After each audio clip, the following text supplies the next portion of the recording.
Yeah, it's recording. Okay, so is my audio working? Yeah, that appears to be okay. Okay, good morning, ladies and gentlemen. Welcome back. Can't see you with these bloody glasses. I need to do something different, don't I? Because the phone's over there. So I'm trying to do something different at the moment. I'm always trying to do something different. But one of my big concerns is my health. My brother's been going to the gym regularly, like every day for months and months. And he was doing really well. But reading between the lines, I think he hit a plateau and his weight loss wasn't happening any further. So he started walking on the treadmill at an incline, an hour at a time.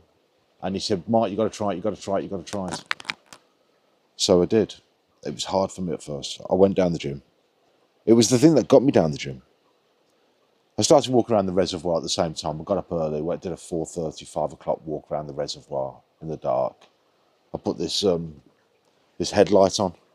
Bought it from Lidl's. Lidl's, a cycling light. It's really bright. Only $9.99. The elastic is quality. This mechanism's superb. The light itself is brilliant. You can tilt it down. It's got flashing green and red lights on. I've only had them on once, but I don't know how I managed to get them on. But hey, I don't really need them on. But it's got 3 different variations of light. I'm just going to put this on, and you'll see. I think that's the brightest, is it? Yeah, that's darker. And then it goes back to bright again. But great. I use it to come and, get in and out of the car when I'm getting in the car, when I'm coming into the house with my keys. And of course, when I'm walking around the reservoir. And when I'm walking around the reservoir the other day, in the pitch black, all of a sudden, I got my umbrella on as well, because it was raining, just like it is now. And a geezer runs into me. He says, what are you shining lights in people's faces for? And I was shocked at the time, because I thought, I genuinely kind of like, I'd impacted him. And then he ran off, and I thought, hold on, wait a minute. He'd gone already. This is at about 5 o'clock in the morning. I was right miffed off. I said, hold on, wait a minute. I'm the one with the lights. You've got no lights, and you run into me. So I thought, he's going to run back round again in a minute. He ran back round a couple of times. Every time he came, he ran round again. I went like this, so I went, you like that. made him sort of run. I thought, you bleeder. It's making me jump like that. Not only that, the path is right mega wide. So it's, how can the light... the light wasn't even shining in its face. You can see it points down at the ground. Anyway, I'll see him again. And next time I'll shine the light in his face on purpose. Anyway, so I was walking around the reservoir. I did a couple of laps, 3 or 4 times. Felt a bit better. First few days I was really, really, really struggling with my breathing. Because I was also stuck on a vape at the time. And I went to the NHS to get some patches. And I managed to get them in the end. That was a palaver. But once I put the patches on, a couple of days I completely forgot I was putting the patches on, but I'd stopped the vape, and that was great. So my breathing's improved. I'm off the fags, I'm off the vape. That's great. And the walking was kind of a kickstarter. My brother said, get down the gym. Get down there. I said, I can't. I hate the gym. I've been paying the gym membership for like 5 years. I've been about 7 or 8 times. Complete waste of money. But I thought, okay, you've got to go, Mike. You've got to go. You must go. No, because the doctors basically, on the well man, basically said I've got 16% bad cholesterol, so I've got to do some exercise. So I went and did this, walking on an incline. The incline was 6 degrees, and I did 10 minutes, and I was out of breath. I did 10 minutes on the flat, and then that was it, 20 minutes altogether. It was okay. I felt a little bit like my arse pulling a bit and my stomach pulling a little bit. So I thought, right, I'm going to get back down there. I know, because after a couple of days, I noticed the difference, So I thought, get back down there again. And I did it, and I went full on. I went 15-degree incline, and I walked up it for 20 minutes. And then I did 10 minutes on a 10-degree incline. That was half an hour. That was good. And then I went and did it a second time. and I intended to get up and go and do the first thing this morning, but I just didn't have anything in me. The rain switched me off, and it's Friday, and I thought, what I'll do, I'll get into work, get my orders picked, cook a shakshuka, then go to the gym. By the time I finish the gym, my dad will be here, then I can see the rest of the day off, and I'll have my shakshuka after I come back. So that's what I'm doing. But I feel as if I'm losing a little bit of weight as well. My belt size has dropped down a notch. I feel as if the chicken neck is going a bit. We shall see. Let's have a look. See, I've got 5 on there. Not many on my shop today. I had some good orders yesterday. Oh, I had a good. What's that one? £65. What's that? Oh, that's all right. It was yesterday. Come on then. Unfulfilled. I've had 5 orders overnight. Okay, smallish orders. Okay, it doesn't matter. I'm grateful, very grateful for whatever I get. Thank you. Let's have a look on eBay. And Etsy. Let's have a look. Yeah, I've got one on Etsy. Mixed colour 16-inch.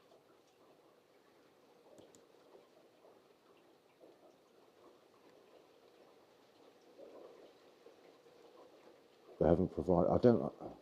Okay, let's write to them.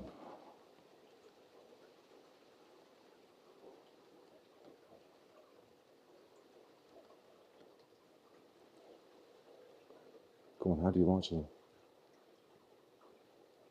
Order history.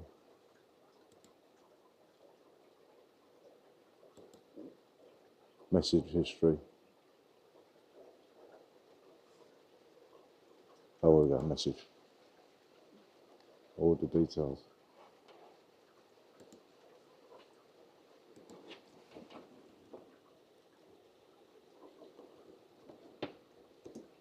Thank you for shopping with me.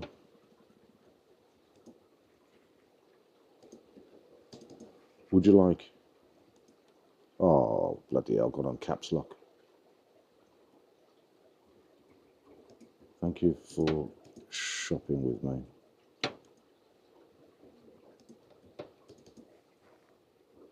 Would you like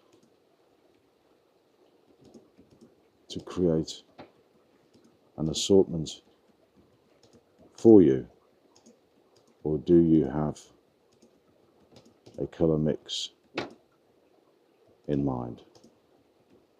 Kind regards, Martin. Oh dear, spelling. I've noticed that my spelling on these little windows is getting, come on, why can't I do a spell check? Oh, for fuck's sake.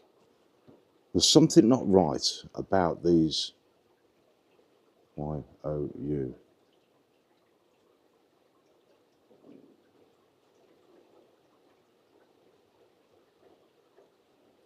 Would you like me to create?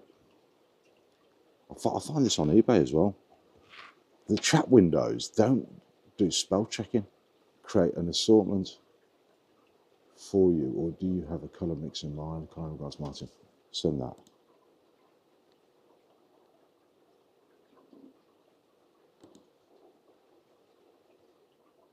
Hey.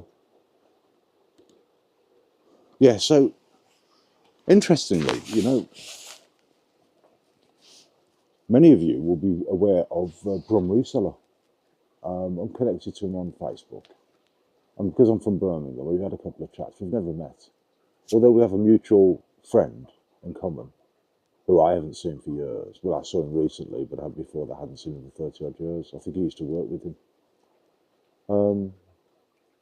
And I saw he put an update on his Facebook page, and he referred to the fact that he's now got a website. So I thought, oh, I've got to go and have a look at this. So I went and had a look at his website, and it was something called SumUp. And I sent, and he got a spelling mistake on his first front page. So I sent him a message saying, John, you got a spelling mistake. You spelled Sheffield wrong. So he went in and changed it straight away, and then we ended up having a chat after that. And I said, and he told me about SumUp, and apparently it's one of those payment devices where you can basically make a purchase that's coming up for a Black Friday deal.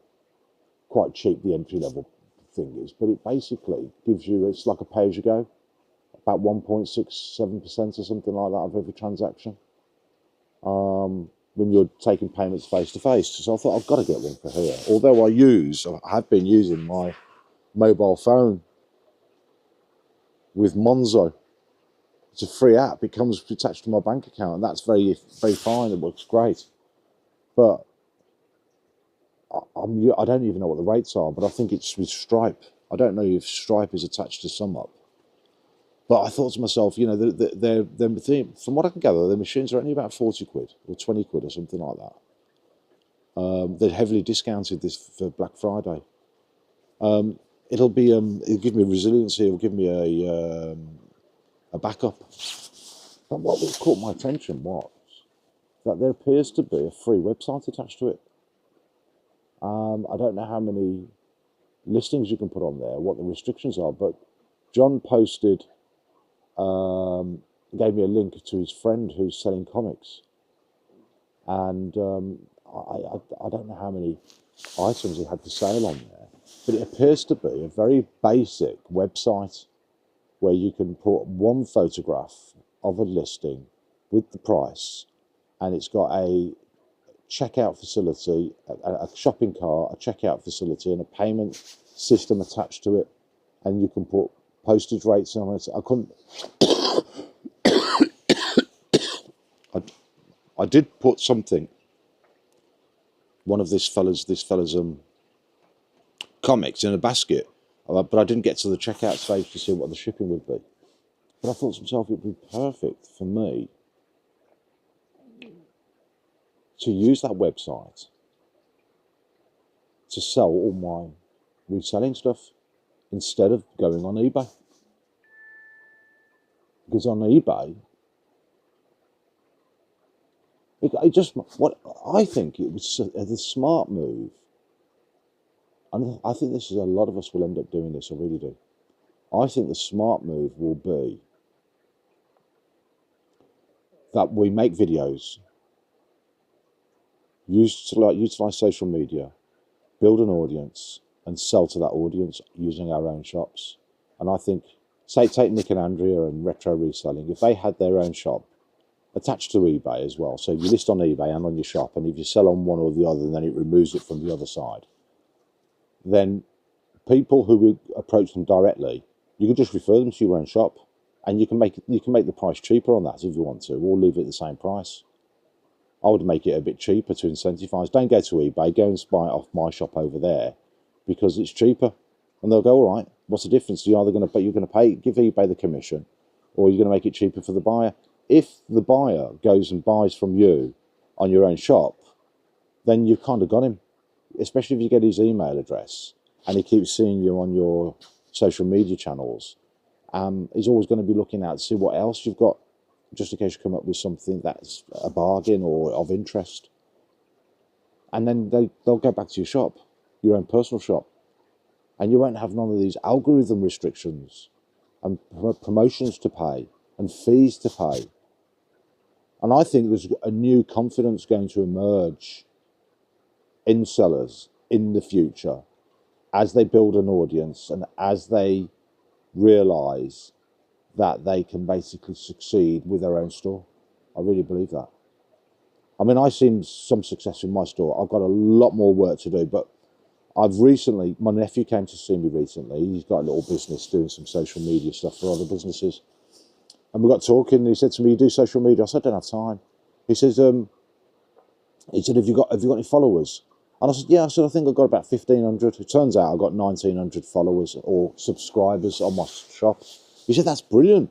No, he got really excited by it. 1,900, I think it was a dream for him. I said, why? He says, well, do you write to them? I said, no, only when I'm going on holiday. He laughed at me. He said, no, you don't use it for that. I said, yeah, but, I still needed to let them know I'm going on holiday, so I thought I'll send them a message. He said, no, you said you need to be writing to them weekly or monthly even, daily if you can, letting them know what your new products are, what deals you've got on and everything. I said, I just don't seem to have time for it. He said, rubbish. He said, you've got to do it in this day and age. He said, it's free. So I went and checked it out. Email marketing, apparently, is the cheapest method to communicate with buyers and promote your business, especially if they've subscribed to you in the first place. So I've got 1,900 people that have subscribed, and Shopify gives me 10,000 emails a month free. If I use up those 10,000 emails, then it's a pound per 1,000 emails after that. So I've got 1,900 customers, subscribers. So if I send a message to them, then that's 1,900 emails. So I could do 4 or 5 campaigns a month. So once a week I could write to them easily, comfortably with my free allowance.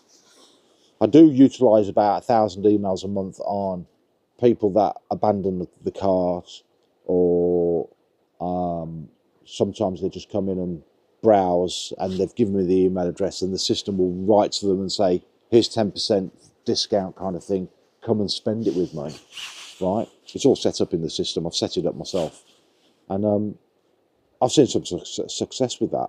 It's quite hard. There's quite a lot of people know about this. So what they do, they come in, fill up a basket, and then leave it waiting for the email to come. That gives them 10%, and then they come in and spend. So fair enough.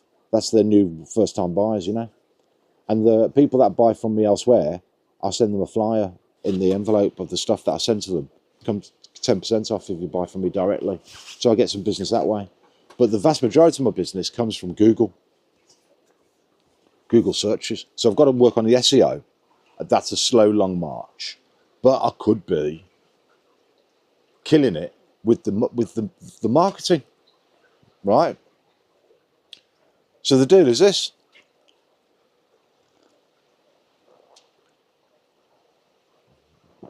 I've got several collections which I'm kind of proud of.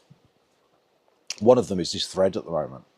I've built it up. I've got 1, 2, 3, 4, 5, and a brand new cabinet at the back. I'm going to put it up here. It's this size, 80 threads, and it's pure 100% cotton. But it's a competitive market thread. And I've been doing some research because of this visit from my brother-in-law, from my nephew rather. I've gone to see I'm quite expensive compared to everybody else, but I can come down in price. But what it will mean is that it's going to affect the way I communicate not my new arrivals, but the deals I want to offer. So I was going to basically offer a deal of 25% off if they spend £50 or more on these threads, on any of these threads, right? Because I can do it that way with Shopify. I can basically target a particular collection, and I can write to the customers about it with a promo code. If I set that up and do it nice, then all I've got to do is go in and send that each week to the same people. And then I can basically set up another promotion on zips and another one on something else, ribbon. And I can basically structure it. As long as you spend, say, £20 or £30 on any of the ribbons or any of the zips, here's a nice 25% off or 20% off or whatever. And I can basically give them I can put a time limit on it. There's lots of things I can do. But clearly, I need to keep doing it. I need to keep writing. I will lose some subscribers for sure. And what I need to do is incentivize people to give me their email address with a larger discount, 15%. I'm only giving 10% at the moment, but I'm going to give them 15% for the email address, because if it's a small cost, I mean, if somebody comes to me and buys from me and it costs me 15% to get an email address, regardless of what they spend, I think that 15% is well spent, because it's a one-off event. Once you've got the email address, you can keep writing to them. And every sale that you get on the back of marketing is a sale that you wouldn't have normally had. So therefore, even if it's a small profit, it's a profit you wouldn't have had. So it's got to be done. It's got to be done. And we're in a competitive world. And I should see increased revenue and increased sales, same thing, and increased profit because of it. But the sales that come on the back of that kind of effort is exciting because you created it. So that's that. But the other thing is the SEO. But I'm finding that the SEO, from what I can do, is just a matter of just basically ticking all the boxes, crossing all the T's, removing the dots, removing the hyphens, removing the numbers from search titles, putting in a good description, great pictures, and that's that. And then eventually there's the marketing, you know, where you paid marketing. But I just keep, everywhere I go now, I see Poshmark, Vinted aren't doing it yet, but Poshmark, Etsy, eBay, they're all screwing you down for promotions. In order for you to get a sale on their marketplace, they're saying you can list and you can pay us a monthly fee to list, but it doesn't mean you're going to get any sales, mate. No, no, no, no. If you want sales, you've got to pay for them, which means you've either got to basically take the hit and have a reduced profit and be a bit of a busy fool, hence my descriptive term as an eBay slave, or you've got to put your prices up to cover those additional costs. That's what I'm doing. I'm putting the costs up because I don't want to be a busy fool. But that's inflationary, isn't it? It basically makes the products more expensive for customers, for buyers. So, I mean, it's a kind of a vicious cycle. I mean, what happens after a few years when eBay's got used to all the fees and they've no longer got any growth? Are they going to put the rates up again? No, I think that the way to focus is, yeah, take advantage of those sales, pay for them, but understand that every time you increase your sales on a social platform, on a marketplace, your costs that you've got are kind of fixed. You'll incur postage costs, you'll incur fees, and so your net profit won't really increase. It might increase in sterling terms, but it won't necessarily increase in percentage terms. So you could double your turnover, but your profit isn't going to increase. It will in cash terms, but not in percentage terms. In fact, it'll probably reduce. Now, the real way to actually grow your business, I'm 100% convinced of it, and there's so many other people who concur, and that is your own store. Because every sale that you got on your own store, it's so much more profitable compared to the marketplaces. And I think eventually the marketplaces will basically say, if you've got your own store, you can't sell on our marketplace. That's what I think will happen. Because they know that you shift customers over to your own store, you see. And I think that's why they feel justified in putting the rates up. That's my own personal opinion, but we shall see. Now then, let's have a little look-see and see what's going on over here, mate. Okay, it's not, okay, 26. I normally have about 40. It's Friday, you see, it gets a bit quiet. So let's pick my stuff. All right, mate. All right, that's 2 for me. Let me dad get the bobbins. I'll get the patches. Let me dad get the buttons. I'll get the zips. Buttons, wire, measuring. I let me dad do the measuring and the counting, you see. And I let him get the headscarves. I got these traditional headscarves. They're sort of 1980s vintage, made of chiffon, actual square ones, made in Japan. Beautiful. They always used to sell really, really, really well. And I bought a whole load of them about 5, 6, 7 years ago, maybe longer. And I'm still selling them, still banging them out. We're coming to the end of them now, though. But I think the guy who basically bought them, imported them for years, is probably retired by now. Let's have a look. The other thing I've been doing as well, I mean, I like me buying and selling shares, I do. But I've made some I always make stupid trades. I always go against the prevailing logic, you know, the prevailing wisdom. I always do the wrong thing. And the share price moves against me, and I kind of like live with a loss, a paper loss, until I'm able to actually bounce back, and then I make a profit. So I did one trade last week on Glencore, and I was down $3,000 at one point. I thought, you fool. I thought, don't worry about it, just hold on. And it came back, and I got out with a £400 profit. But my original target was £6,000 profit. Of course, I'm dreaming. But anyway, in the meantime, I went and did exactly the same thing again yesterday. Stupid. Gone in, and it's gone down against me. So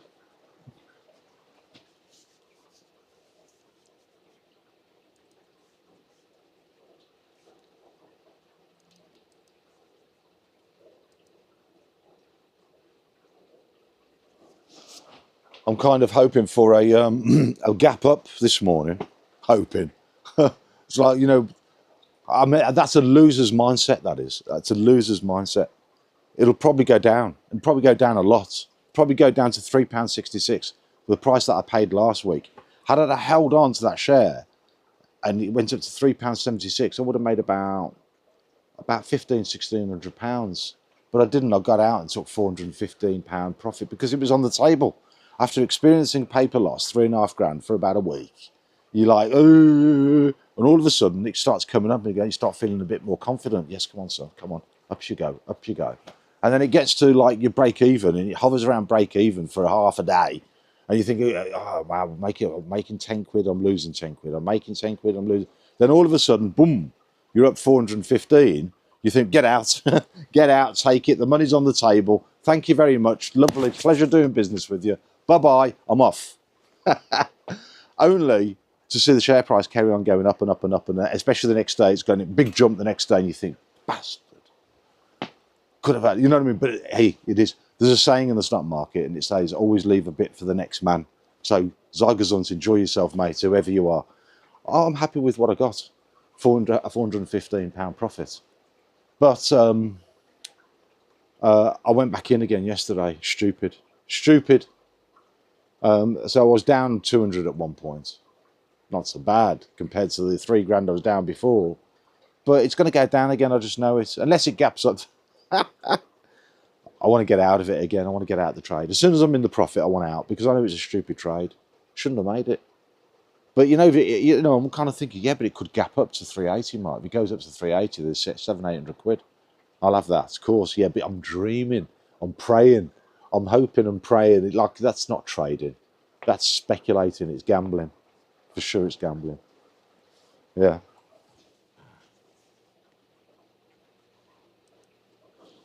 But it'll be a very nice way to end the week if it comes good.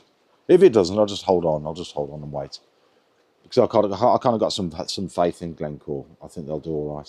But what I like about Glencore, here's a little secret for you. What I discovered about Glencore is that it's one of the few companies that don't have stamp duty. I think they're incorporated in Guernsey or something like that, which exempts them from UK stamp duty, which is brilliant because as soon as you're in the trade, when you buy equities, you're immediately 0.5% down. That's just on the government stamp duty, plus the spread.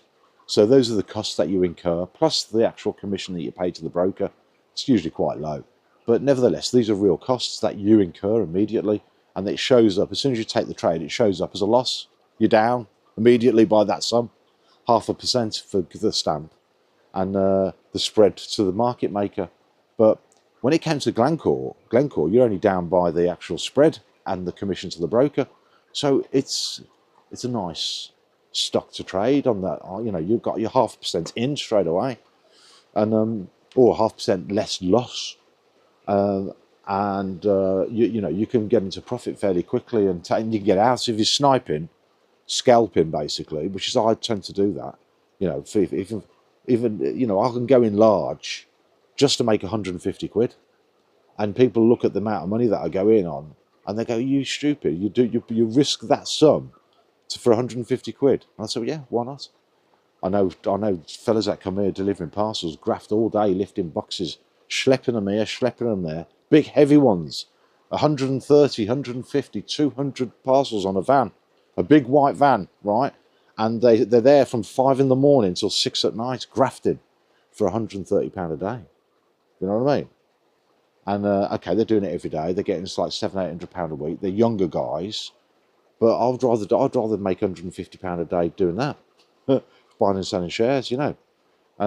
So yeah, you have to risk that kind of money, and if you get caught out, I always make sure that I'm trading in a stock that has less, you know, it has stock risk and a bit of market risk, but more importantly, if I get caught out, there's a dividend attached to it, so that if I have to hold it for 6 or 7 months as a painful experience, I stand a chance of getting paid out of a dividend. So Lloyds is a good stock for me, as is Vodafone now.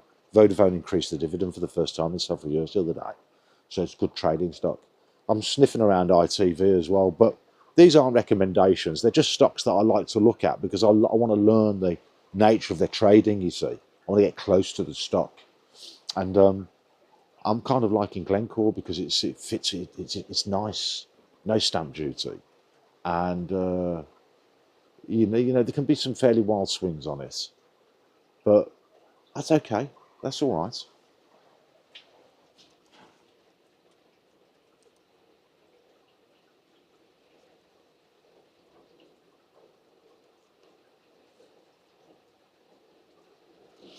can't log on just yet. But, you know, the thing is, I want an embroidery machine. And the one that I really want is either a 6 or a 15 needle. There's a 610 or a 15 needle machine. You know, lots of needles to embroider. All I need is a 6 needle machine. And Brother, they do the printers and that kind of thing, also do sewing machines and embroidery machines. And they have a semi sort of professional machine. It's for like an entrepreneur with 6 needles on it, which basically means you can have 6 colours, 6 different threads, and you don't have to, every time there's a need to change a colour on the design that you're stitching out, you don't have to stop the machine and change the thread on I've got a single machine, a single needle machine. So every time it changes colour, I have to change the thread. But with a multi-needle machine, you don't have to. So there's a 6 needle, a 10 needle, provided by Brother. But there's 15 needle machines on different brands, and one of them is called a Bai, B-A-I. It's a Chinese machine.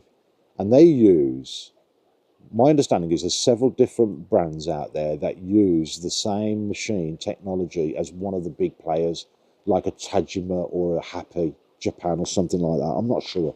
It's a technology that's licensed, and the machine itself is very good, but Bai, B-A-I, you can get a 15 needle machine with fairly decent backup, but it's remote backup, but no local engineers to fix the problem.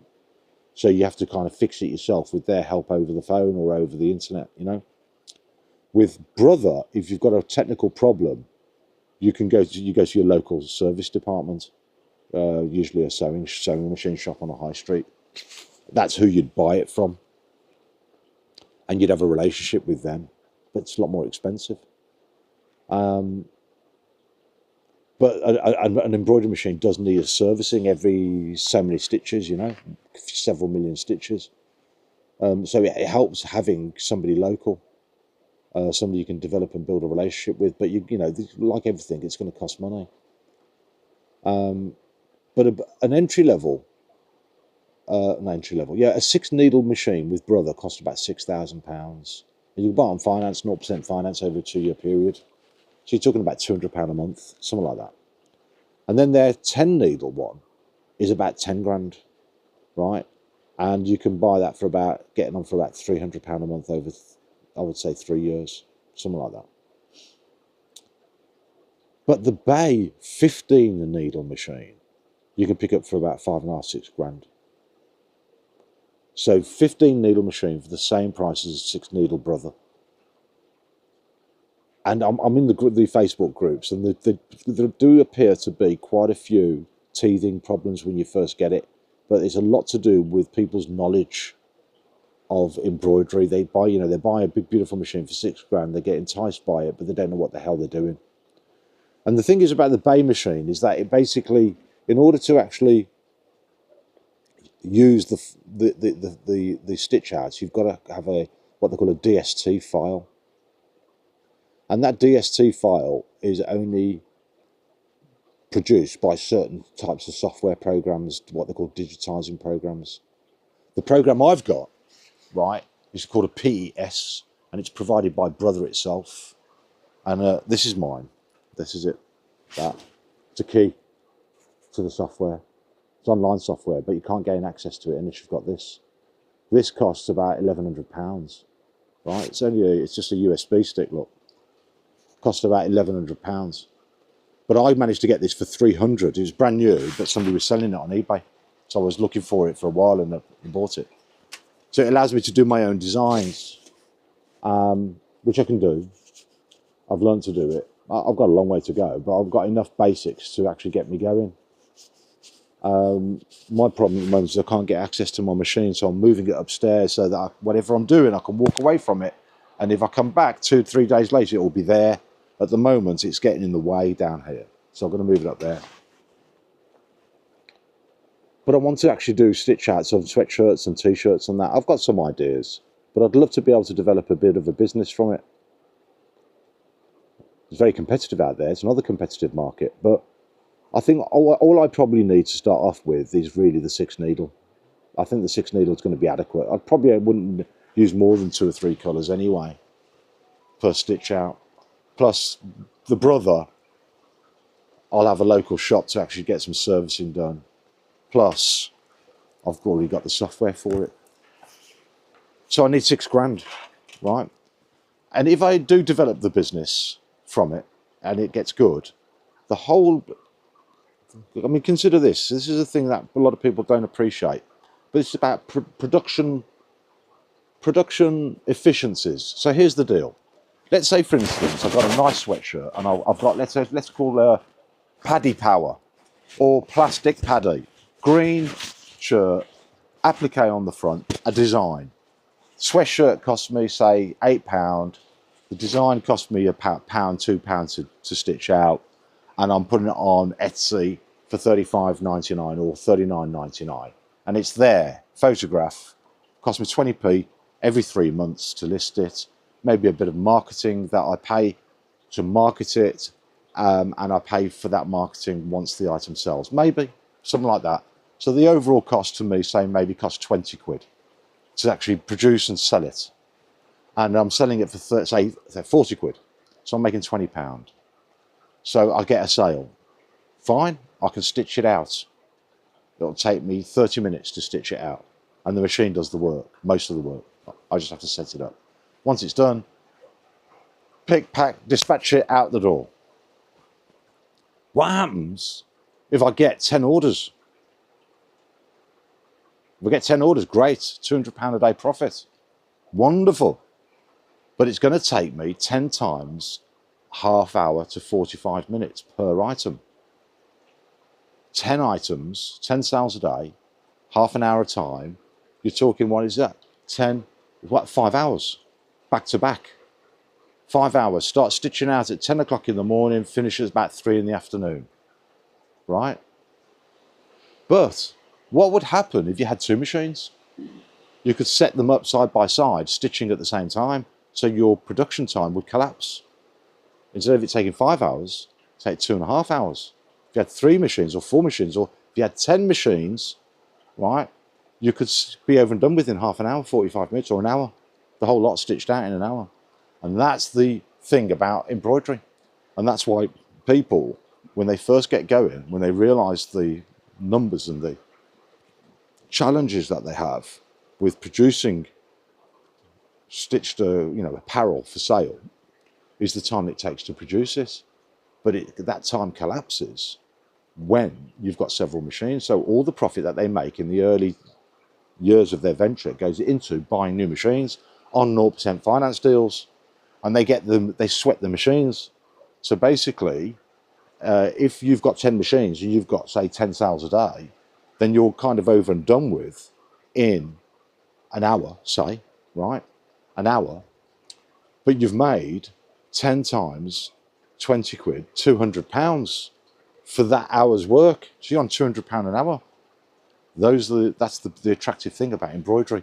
Of course, you need the sales, and you need the machines, and you need the space, and you need the know-how. But there's lots of people out there on YouTube, if you go and look into it, that are killing it and doing exactly that. Anyway, ladies and gentlemen, it's time for me to get on with my works. Don't forget to like, share, and subscribe. I'll come back with some more useful or useless information at a later date. Check you later. Thank you. Bye.